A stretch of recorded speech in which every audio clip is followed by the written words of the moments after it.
A lot of boxing, a lot of sparring, all the physical straining, running, lifting weights, that's beautiful.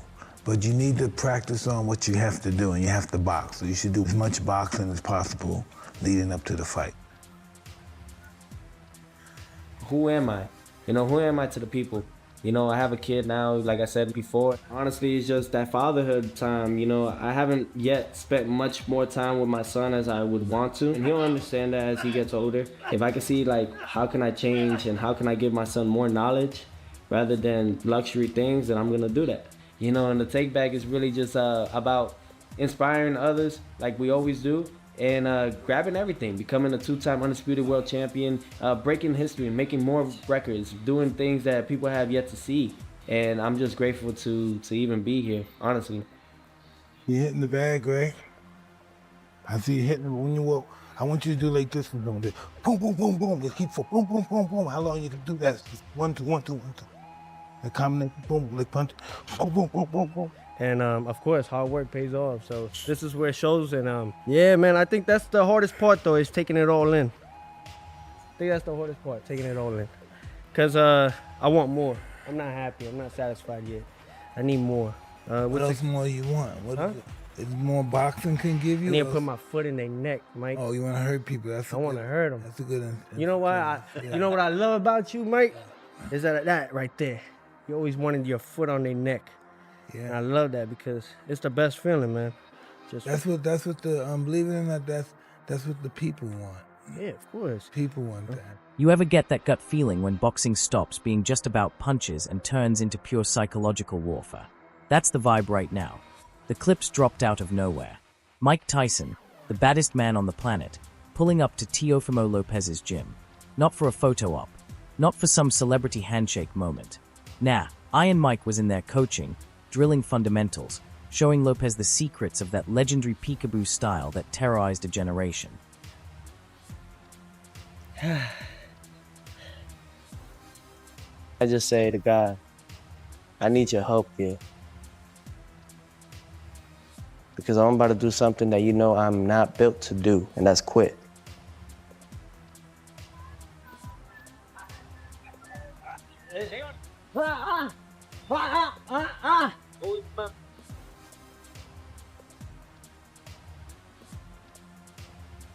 When you watch the footage, you can feel it. Tyson's not just talking. He's teaching reflexes, slip and counter sequences, that old school timing that made him unstoppable. This isn't some Instagram clout moment. These sessions got shared everywhere, painting a picture of Lopez leveling up with one of the most feared fighters in history. Then came the twist. Tyson started talking about Shakur Stevenson. And when Mike Tyson talks, boxing listens. His words, equal parts respect and reality check. He praised Stevenson's polish, his ring IQ, that surgical precision. But then he flipped it, talking about what it really takes to survive against someone like Teofimo at this level. That combination, respect plus warning, hits different. If you're Shakur, hearing Mike Tyson say be careful is the kind of public pressure that makes you double down on everything.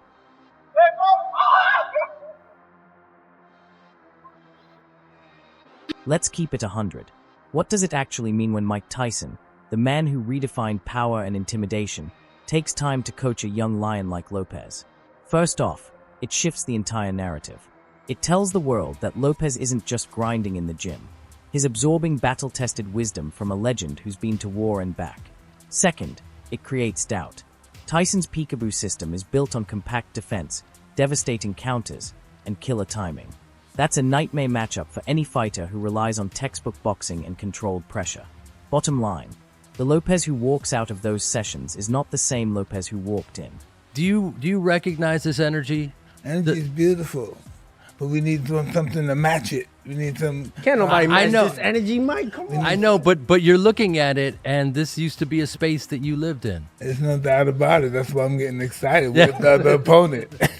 Mike's just an instigator at this point. He just wants to instigate it. I love it. Yeah, but I think the biggest thing about it though is that guys like yourself, legends, I call it, is you guys paved the way. And I appreciate the sport so much. But there was one thing that you had once said. It's like, the way I love the sport, it could hurt you though, because it could break your heart many times. Oh, many times. and that's what it's been doing. Man. You know, I love it. I love the sport, but my biggest thing now, my goal is not about, yes, the financial funds and all that, absolutely. Get paid, we risk our lives. But the whole thing is about making the fights happen. So where does Shakur Stevenson fit into all this? If you love good boxing drama, you're looking at a perfect triangle. Stevenson, the defensive wizard with ice in his veins. Lopez, the explosive puncher with championship confidence. And Tyson, the wildcard mentor quietly upgrading Lopez's arsenal. Tyson's comments do double duty. They acknowledge Stevenson's elite skills, but they also hint that Lopez might be approaching this fight with tools nobody expects. That's psychological warfare at its finest. Because in big fights, half the battle is what fighters believe about each other before the opening bell even rings.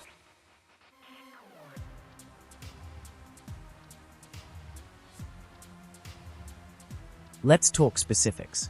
The real meat and potatoes of how this plays out. Shakur Stevenson's best attributes: distance control, slick head movement, and a surgical ability to turn defense into offense. He's like a watchmaker in that ring, making micro-adjustments, exploiting timing, finding white space others don't even see. The man operates on a different frequency. Precision over power, patience over panic. I think the further you pull your hand back, the harder you punch, but it's not. Punching comes with relaxation, real good pinpoint accuracy punching. You can hit a guy with pop and boom. Teofimo Lopez. He's more like a guided missile with bad intentions. Explosive, confident, capable of ending fights with one perfect combination. But here's where Tyson's coaching matters. The peekaboo style isn't about looking pretty. It's about making chaos incredibly efficient. Tight guard, educated head movement, counterpunching with perfect weight transfer. If Lopez absorbs even a fraction of that philosophy, he can close distance while minimizing risk. And that's a serious problem for anyone trying to keep the fight clean and controlled. 3, 2, 1, relax. Good. Pop up, push through. Have a big pop. 3, press. 1, 2, 3, back flat. 4, rotate. Press. Yes, sir. Yes. Last 3.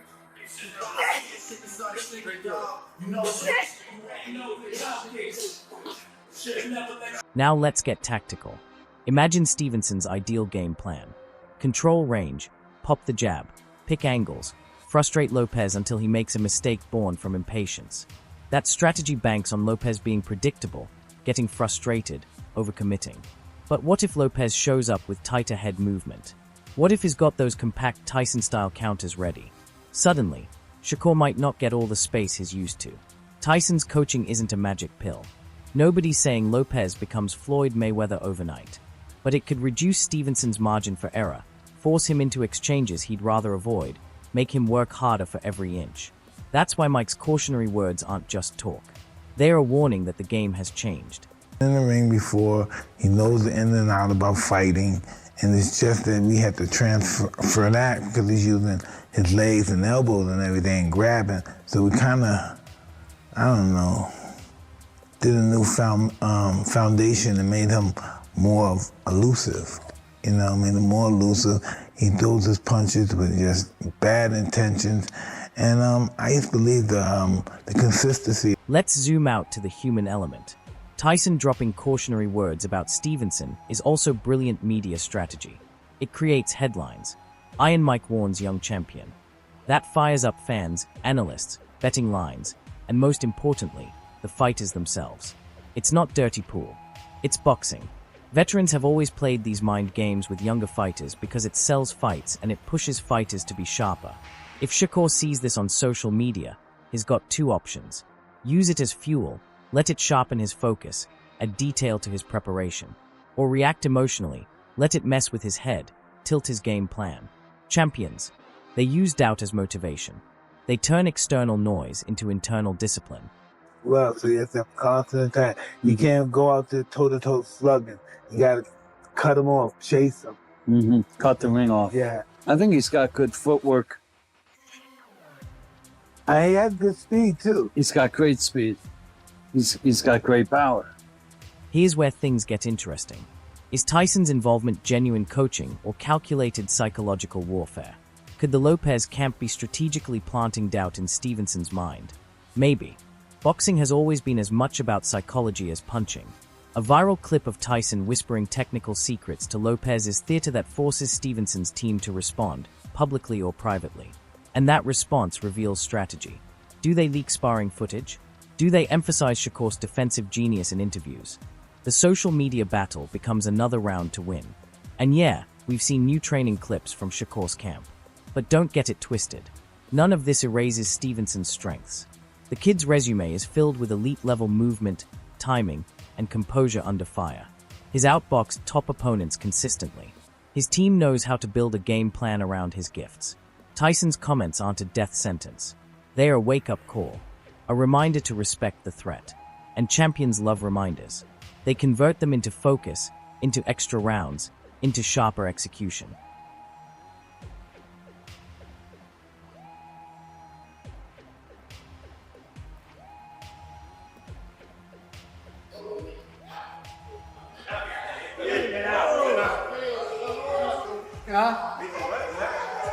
For real. He crying like a woman.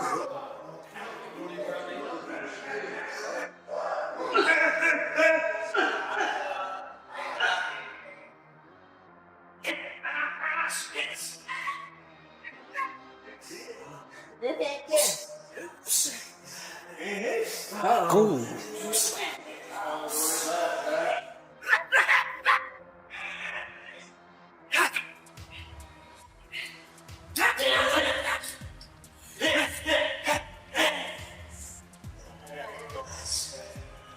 I'll have to drop a heavy up you little.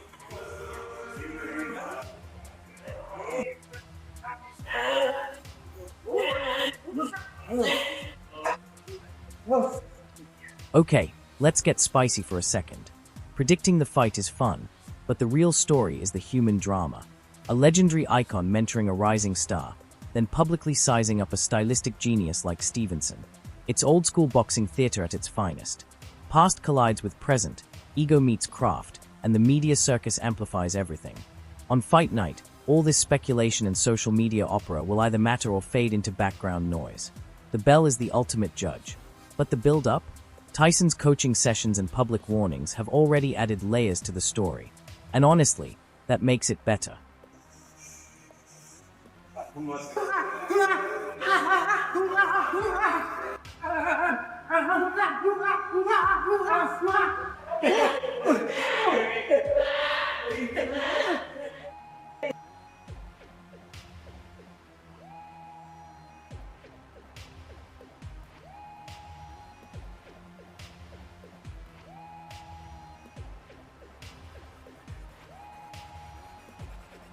Tom, you got Tom in there. January 31st. Cole gonna beat your. Yeah, put that in there. Loosen up a little bit. Shadow boxing, get some sparring. Maybe about 8 to 10 rounds. And everybody talking about Tio gonna win. Y'all all know that he gonna lose, bro. Shakur actually fight accurate people, like not bums. Like he fought Oscar Valdez. Tank pulled out the fight because he's scared. Ryan Garcia's scared. Like, they all scared. Even Devin Haney. Shakur gonna stop him this easy. That's so easy. Y'all already know the question. Shakur on top. You got it? One flip.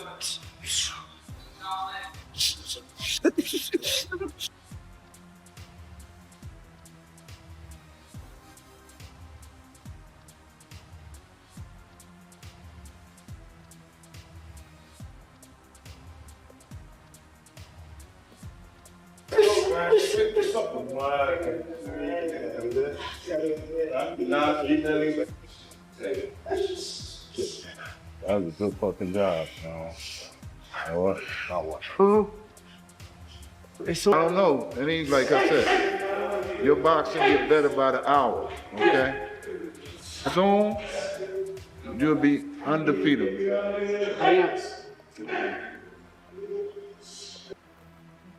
Any effects? Niggas all be just sitting back. Like, you saw him waiting though, right? So what should we be watching when these two finally step in the ring?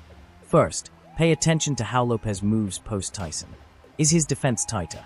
Is he exposing himself less? Are his entries more compact and efficient? Second, watch whether Stevenson's choreographed footwork gets disrupted. Can Lopez close the gap easier? Or does Shakur create even smarter angles to neutralize the pressure? Third, listen for the mental game. How do both fighters respond when things get uncomfortable? The first few exchanges will tell us everything. If Tyson's influence shows up early in Lopez's performance, that'll be the story everyone rewrites afterwards. Punching power, it all works hand in hand. It flows like water, as Bruce Lee says. And let me tell you, Tyson Fury said it doesn't matter if he has Muhammad Ali, Bruce Lee, and Mike Tyson training him. The fact of the matter is, all of those three combined are a novelty of the cuss style, of a boxing style that Mike knows like the back of his hand. And before we wrap this up, here's the truth. Viral clips don't win fights.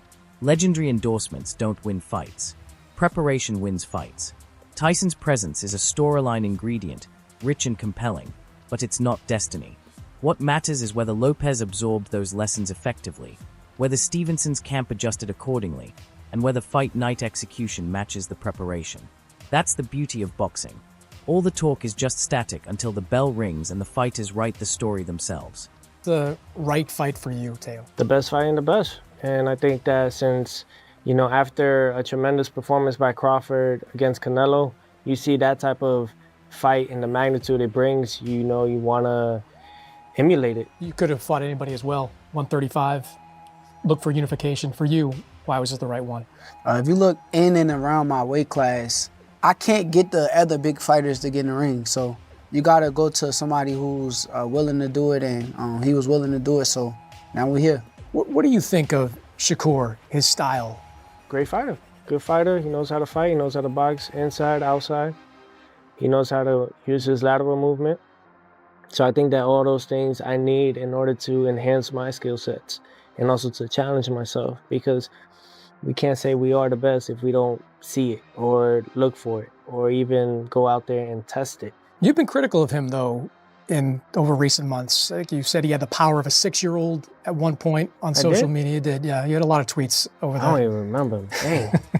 I don't even know what I'd be doing. But you seem to believe that 140 may be a bridge too far for him, a step too far for him. Shakur was honestly the most flawless from 123 all the way down to 114. Since then, he's had his shares of victories. I think 135 was his top tier. 140, I think we just gotta wait and see. You know what I mean? And for him to even come. This is the subplot that makes Fight Week absolutely irresistible. You get boxing IQ, you get theater, you get the privilege of watching young fighters evolve under the guidance of legends. Mike Tyson stepping into Teofimo Lopez's camp and then issuing a public warning to Shakur Stevenson is exactly the kind of dramatic storyline that makes us all lean closer to our screens. So grab your snacks, clear your schedule for fight night, and enjoy the beautiful, messy, brilliant chaos that only boxing can deliver. Who wins? That's the equation the bell will solve. But the build-up? It's already a knockout story. And if you enjoyed this breakdown, remember to leave a like, subscribe, and hit that bell icon so you never miss our upcoming content.